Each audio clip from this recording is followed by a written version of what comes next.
प्यारे बच्चों, good morning. जब जगो तभी सवेरा। कैसे हैं आप लोग? उम्मीद करता हूँ स्वस्थ होंगे और खूब मन लगा के पढ़ाई में लगे होंगे। हम लोगों ने इससे पहले किया क्राइटेरिया फॉर सिमिलरिटी यानी समरूपता की कसौटी, जिसमें हम लोगों ने देखा two triangles are similar if their corresponding angles are equal and their corresponding sides are proportionally equal. यानी कोई दो त्रिभुज समरूप तब होते हैं जब उनके संगत कोण आपस में एक दूसरे के बराबर हों, उनकी भुजाएं आपस में एक दूसरे के समानुपातिक रूप से बराबर हों, तब वो ऐसे दोनों ट्रायंगल जो होंगे, ऐसे दोनों त्रिभुज जो होंगे वो समरूप होंगे, सिमिलर होंगे। त्रिभुजों की सर्वांग क्षमता यानी कांग्रुएंट ट्रायंगल, ऐसे दो ट्रायंगल जिनमें की करेस्पॉन्डिंग एंगल इक्वल हो और उनकी करेस्पॉन्डिंग साइड्स भी आपस में एक दूसरे के इक्वल हों, यानी संगत कोण बराबर हों और उनकी संगत भुजाएं भी आपस में एक दूसरे के बराबर हों। यानी कहने का अर्थ ये हुआ, चाहे सिमिलरिटी ऑफ ट्रायंगल हो, चाहे कांग्रुएंसी ऑफ ट्रायंगल हो, यानी त्रिभुजों की समरूपता हो या त्रिभुजों की सर्वांग क्षमता हो, दोनों में एंगल तो आपस में एक दूसरे के बराबर होंगे, लेकिन साइड्स जब आपस में एक दूसरे के बराबर होंगे तब ऐसे दोनों ट्रायंगल कांग्रुएंट होंगे यानी सर्वांगसम होंगे। और जब साइड्स यानी संगत भुजाएं, करेस्पॉन्डिंग साइड्स आपस में एक दूसरे के बराबर न होकर बल्कि समानुपातिक रूप से बराबर होंगी, तो ऐसे दोनों ट्रायंगल आपस में एक दूसरे के समरूप यानी सिमिलर होंगे। तो इससे यही आशय निकलता है कि साइड्स यानी भुजाएं और त्रिभुजों की सर्वांग क्षमता और त्रिभुजों की समरूपता दोनों में इंपॉर्टेंट रोल प्ले करती हैं। अब हमारे सामने प्रश्न यह है कि क्या त्रिभुजों की भुजाएं यानी साइड्स ऑफ ट्रायंगल्स और एरिया ऑफ ट्रायंगल्स त्रिभुजों की क्षेत्रफल में क्या कोई आपस में संबंध होता है? आज उसी टॉपिक को हम लोग पढ़ने जा रहे हैं, जिसमें कि एरिया ऑफ सिमिलर ट्रायंगल्स यानी समरूप त्रिभुजों के क्षेत्रफल। ऐसे दो त्रिभुज, ऐसे दो ट्रायंगल जो कि सिमिलर हों यानी समरूप हों। टू सिमिलर ट्रायंगल्स के एरियाज और उनकी साइड्स के बीच में क्या रिलेशन होता है, इस चीज को डिफाइन करने के लिए, चूंकि हम लोग जानते हैं कि ट्रायंगल कई तरीके के होते हैं, जैसे एक क्यूब एंगल्ड ट्रायंगल यानी न्यून कोण त्रिभुज, राइट एंगल्ड ट्रायंगल यानी समकोण त्रिभुज, ऑब्ट्यूज एंगल्ड ट्रायंगल यानी अधिक कोण त्रिभुज। तो इन सभी प्रकार के त्रिभुजों में उनका क्षेत्रफल कैसे निकाला जाता है, एरिया ऑफ ट्रायंगल्स कैसे निकाले जाते हैं? हम लोगों को पता है कि area of triangle equal to half base into height, यानी बेस भी है। मान लीजिए ये दो ट्रायंगल है, एक ट्रायंगल ए बी सी और दूसरा ट्रायंगल है डी ई एफ। तो इन दोनों ट्रायंगल में बेस क्या है? इसमें तो बीसी है और इसमें ई एफ है। तो यानी एरिया ऑफ ट्रायंगल में क्या हो जाएगा, अगर हम एबीसी ट्रायंगल लेते हैं, in area of triangle ABC is equal to half into BC into height क्या हो जाएगी? हाइट हो जाएगी ए एल। ठीक, ऐसे ही area of triangle D E F equal to half base क्या होगा? ई एफ इंटू हाइट क्या हो जाएगी? डीएम। तो इस तरीके से इन दोनों ट्रायंगल्स के हम लोग एरिया निकाल सकते हैं। अब इनके साइड्स और इनकी एरिया के बीच में क्या संबंध होता है, जिसमें कि हम लोगों को एक थ्योरम दी गई है। थ्योरम दी गई है 6.6। इसमें क्या दिया जा रहा है? The area of two similar triangles are proportional to the square on their corresponding sides, यानी दो समरूप त्रिभुजों के क्षेत्रफलों का अनुपात इनकी संगत भुजाओं के अनुपात के वर्ग के बराबर होता है। जिसमें दिया जा रहा है कि ट्रायंगल ए बी सी यह ट्रायंगल जो है वो सिमिलर है ट्रायंगल DEF के, यानी ट्रायंगल ABC ट्रायंगल DEF के सिमिलर है, समरूप है। तो हमें इसमें यह प्रूव करना है कि area of ABC upon area of DEF, area of ABC यानी ABC त्रिभुज का जो क्षेत्रफल है वह एरिया ऑफ DEF यानी DEF त्रिभुजों के क्षेत्रफल के अनुपात जो हैं वो इनकी भुजाओं के, अब भुजाएं चूंकि 3 हैं, एक तो AB है जो कि करेस्पॉन्डिंग साइड्स DF के है, BC का करेस्पॉन्डिंग साइड EF है और AC का करेस्पॉन्डिंग साइड DF है। तो इन दोनों त्रिभुजों के क्षेत्रफलों का अनुपात इन दोनों त्रिभुजों के संगत भुजाओं के यानी AB by DE, AB square upon DE square is equal to BC square upon EF square is equal to AC square upon DF square की। ये हमें प्रूव करना है कि यानी to prove area of triangle ABC upon area of triangle DEF is equal to area of AB upon area of DE। तो यानी कहने का मतलब यह है कि हमें यह प्रूव करना है कि त्रिभुज ABC का क्षेत्रफल समानुपातिक रूप से त्रिभुज DEF के क्षेत्रफल के बराबर होता है। वह AB का करेस्पॉन्डिंग साइड क्या है DE, यानी AB पर जो वर्ग बन रहा है, AB की दूरी के बराबर का एक वर्ग हम बनाएं तो इसका जो क्षेत्रफल आता है, इस वर्ग का क्षेत्रफल DE पर बने वर्ग के क्षेत्रफल के बराबर होगा। और ऐसा केवल AB की करेस्पॉन्डिंग साइड DE पर ही नहीं बल्कि BC square upon EF square, यानी ABC का क्षेत्रफल का अनुपात DEF के क्षेत्रफल के अनुपात के बराबर केवल एक ही साइड AB और DE के स्क्वायर के एरिया के इक्वल ही नहीं बल्कि ऐसे ही BC पर बने स्क्वायर की एरिया का प्रोपोर्शनल रेशियो EF पर बने स्क्वायर की एरिया के इक्वल होगा। ऐसे ही AC square upon DF square, यानी AC का करेस्पॉन्डिंग साइड क्या है DF, तो AC पर बने वर्ग का क्षेत्रफल का अनुपात DF पर बने वर्ग के क्षेत्रफल के अनुपात के बराबर क्या होगा, ABC के क्षेत्रफल के अनुपात और DEF ट्रायंगल के क्षेत्रफल के अनुपात के बराबर होगा। यानी area of triangle ABC upon area of triangle DEF is equal to AB square upon DE square,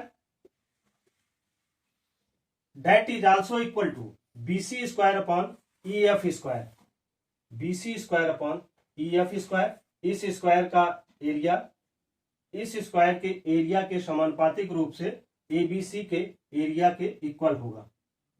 ऐसे ही AC square upon DF square, यानी इस साइड्स के पर बने हुए वर्ग का क्षेत्रफल समानुपातिक रूप से DF पर बने वर्ग के क्षेत्रफल के इक्वल होता है ABC के क्षेत्रफल पर DEF के क्षेत्रफल के। तो अब आइए इन दोनों त्रिभुजों के क्षेत्रफलों का अनुपात इनकी संगत भुजाओं के वर्गों के अनुपात के बराबर होता है।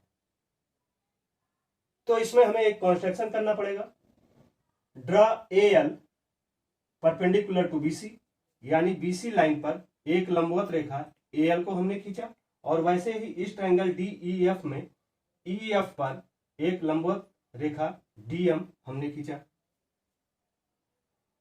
तो इसके बाद यह चीजें जो दी जा रही हैं कि दो समरूप त्रिभुजों के क्षेत्रफलों का अनुपात, तो यानी हमने एरिया ऑफ ABC ट्रायंगल और एरिया ऑफ ट्रायंगल DEF निकाला। तो यह फार्मूले से half into base into height के आधार पर यह चीजें आई। अगर हम इसको समानुपातिक रूप से लिखना चाहें, area of triangle ABC upon area of triangle DEF is equal to half BC into AL upon half into EF into DM। ठीक, इसे हम लोग ऐसे रिप्रेजेंट कर सकते हैं। अब इसके बाद देखिए, तो देखिए ये हाफ हाफ क्या होगा, कट जाएगा, ये हो जाएगा BC upon EF into AL upon DM।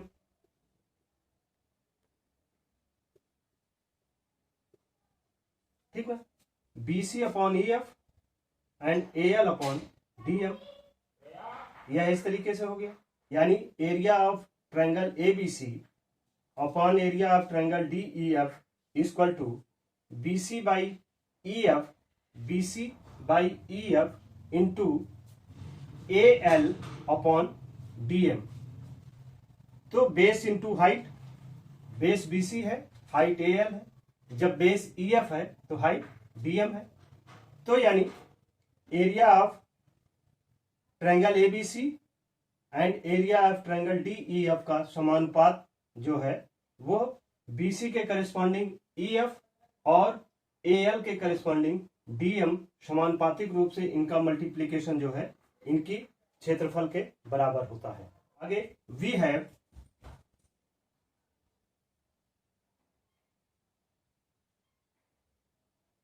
In triangle ALB and DME, ALB and triangle DME में देखते हैं कि एंगल ALB कितने डिग्री का होगा, 90 डिग्री का। चूंकि BC पर AL परपेंडिकुलर लाइन है तो ये 90 डिग्री का होगा। और ऐसे ही EF लाइन पे DM जो है परपेंडिकुलर लाइन है तो यहां पर भी एंगल M 90 डिग्री का होगा और एंगल L ये भी 90 डिग्री का होगा, each equal to 90 degree. And angle ABL यानी यह एंगल जो है इसका corresponding angle in triangle DEF में एंगल E होगा। तो एंगल B के इक्वल एंगल E होगा। क्यों होगा, क्योंकि दिया जा रहा है कि triangle ABC similar to triangle DEF। तो इस आधार पर हम लोग कह सकते हैं कि एंगल B का करेस्पॉन्डिंग एंगल E है और यह दोनों एंगल आपस में एक दूसरे के इक्वल होंगे। So angle ABL is equal to angle DEM given triangle ABC similar to triangle DEF। और एक एंगल ये और दूसरा एंगल ये, एक एंगल ये और दूसरा एंगल ये, तो यानी दो एंगल इस ट्रायंगल के इक्वल है। यानी ALB ट्रायंगल और DME ट्रायंगल में एंगल B इक्वल है एंगल E के और एंगल L इक्वल है एंगल M के। तो बाय एंगल सिमिलरिटी क्राइटेरिया के आधार पर हम लोग कह सकते हैं कि triangle ALB is similar to triangle DME। और अगर ये दोनों ट्रायंगल आपस में एक दूसरे के सिमिलर हैं तो जाहिर सी बात है कि AL by DM is equal to AB by DE। यानी AB बाई DE का रेशियो जो है वो AL बाई DM के रेशियो के इक्वल होगा और ये हो गया इक्वेशन 2। और चूंकि दिया जा रहा है कि triangle ABC is similar to triangle DEF, तो इस आधार पे हम लोग कह सकते हैं कि side AB by DE, AB की करस्पॉन्डिंग साइड DE है, is equal to BC by EF is equal to AC by DF। और यह इक्वेशन 3 होगा। फ्रॉम इक्वेशन 1 एंड 3 से area of triangle ABC upon area of triangle DEF is equal to AB इसका corresponding side क्या है, DE, यानी AB by DE to AL by DM। चूंकि देखिए AB बाई DE क्या है, इक्वेशन 3 में है, तो यानी BC बाई EF जो यहां पर है, BC बाई EF के स्थान पे AL बाई DM हम लिख सकते हैं, तो यानी AB by DE into AL by DM। अब फ्रॉम इक्वेशन 2 में दिया जा रहा है कि AL by DM is equal to AB by DE, AB by DE, और जहां पर AL बाई DM है वहां पर भी हम लोग AB बाई DE लिख सकते हैं ना, क्योंकि AL by DM is equal to AB by DE, तो यानी AB बाई DE तो ये है ही है, जहां पर AL बाई DM लिखा है, AL बाई DM लिखा है, वहां भी हम लोग AB बाई DE कर सकते हैं, और इस तरीके से यह AB बाई DE का होल स्क्वायर हो गया, यानी AB बाई DE का जो स्क्वायर आएगा वही area of triangle ABC upon area of triangle DEF के इक्वल होगा। और फ्रॉम इक्वेशन 3 से, 3 में चूंकि AB by DE is equal to BC by EF is equal to AC by DF, तो इसी आधार पे हम लोग कर सकते हैं कि ट्रायंगल ABC की जो एरिया होगी इसका अनुपात ट्रायंगल DEF की एरिया के अनुपात के इसकी करस्पॉन्डिंग साइड्स के स्क्वायर, चाहे वो AB बाई DE का स्क्वायर हो या फिर BC बाई EF का स्क्वायर हो या फिर AC बाई DF का स्क्वायर हो, यह एरिया के इक्वल होगा। यानी इसको इस तरीके से समझा जा सकता है कि ट्रायंगल ABC का क्षेत्रफल, वो मान लीजिए करस्पॉन्डिंग साइड AB और DE को लेते हैं, तो AB पर जो स्क्वायर बनेगा इसकी जो एरिया आएगी इसका अनुपात DE साइड्स के ट्रायंगल स्क्वायर के समानुपातिक रूप से इसके क्षेत्रफल के इक्वल होगा। यानी AB साइड पर बनने वाला वर्ग का अनुपात DE साइड पे बनने वाले वर्ग के अनुपात के बराबर ही ट्रायंगल ABC के क्षेत्रफल का अनुपात ट्रायंगल DEF के क्षेत्रफल के अनुपात के बराबर होगा। इस तरीके से हम लोग इसे प्रूव कर सकते हैं। अब आइए इसी पर ही आधारित और अन्य जो सब थ्योरम है उन्हें देखते हैं। थ्योरम 6.6 में दिया जा रहा है कि दो समरूप त्रिभुजों के क्षेत्रफलों का अनुपात इनकी संगत भुजाओं के अनुपात के वर्ग के बराबर होता है, जो हमने किया। अब इसके सब थ्योरम में कि दो समरूप त्रिभुजों के क्षेत्रफलों का अनुपात वही होता है जो इनकी संगत ऊंचाइयों के वर्गों का अनुपात होता है, यानी area of triangle ABC upon area of triangle DEF is equal to संगत ऊंचाइयों, तो संगत ऊंचाई यानी करस्पॉन्डिंग हाइट क्या होगी, AL और DM। It means area of triangle ABC upon area of DEF is equal to AL by DM का होल स्क्वायर। ये चीजें हम लोगों ने इस थ्योरम में की है। तो इन दोनों त्रिभुजों के क्षेत्रफलों का अनुपात केवल संगत भुजाओं के ही नहीं, केवल संगत ऊंचाइयों के ही नहीं, बल्कि उनकी संगत माध्यिकाओं के वर्गों के अनुपात के बराबर होता है। यानी पॉइंट L जो है वो BC का मध्य बिंदु है और पॉइंट M जो है वो EF का मध्य बिंदु है। तो यानी इन माध्यिकाओं के वर्गों का अनुपात, यह जो माध्यिका AL है, अगर इसी ऊंचाई का कोई वर्ग बनाया जाता है तो उस वर्ग का क्षेत्रफल जो है इस DM की ऊंचाई का बनाए हुए क्षेत्रफल का समानुपातिक रूप से बराबरी होती है ट्रायंगल ABC के एरिया के ट्रायंगल DEF के एरिया की। यानी area of triangle ABC upon triangle DEF is equal to AL। AL यहां पर संगत ऊंचाई है और यहां भिकाएं हैं, ठीक ना, इनके बराबर होता है, यानी AL/DM के होल स्क्वायर के।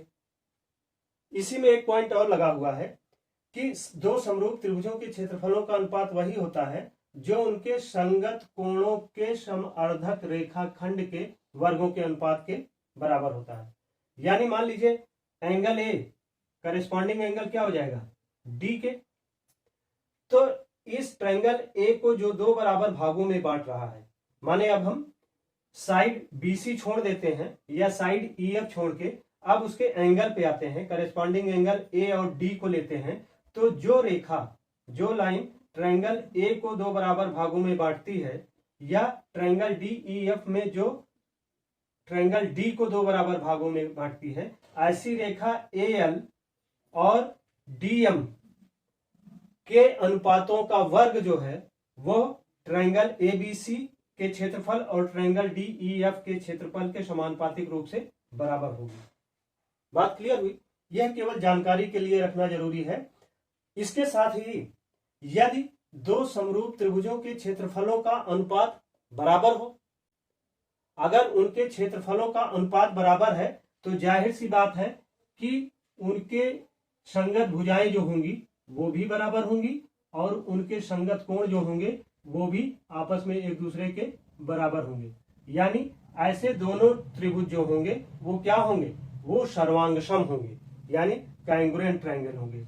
यदि किन्हीं दो समरूप त्रिभुजों के क्षेत्रफलों का अनुपात बराबर है या क्षेत्रफल बराबर है, दोनों बातों में अंतर समझिएगा। अगर अनुपात बराबर है तो उनकी संगत भुजाओं के अनुपात के वर्ग के बराबर होगा, लेकिन अगर दो समरूप त्रिभुजों के क्षेत्रफल बराबर हो तो जाहिर सी बात है कि वो दोनों ट्रायंगल क्या होंगे, वो कांग्रुएंट होंगे, यानी सर्वांगसम त्रिभुज होंगे। इसी तरीके से आप इसे देखें, समझें, नोट्स कंप्लीट करें। यह लेक्चर वीडियो यहीं पर कंप्लीट होता है। इसी पर आधारित जो भी न्यूमेरिकल्स हैं वो नेक्स्ट लेक्चर वीडियो में होंगे। Thank you. सब्सक्राइब करें हमारे YouTube चैनल संतोष स्मार्ट क्लासेस को, बेल आइकन क्लिक करिए और ऑल पे सेलेक्ट करिए, और वीडियो पसंद आए तो लाइक करना मत भूलिएगा। Thank you.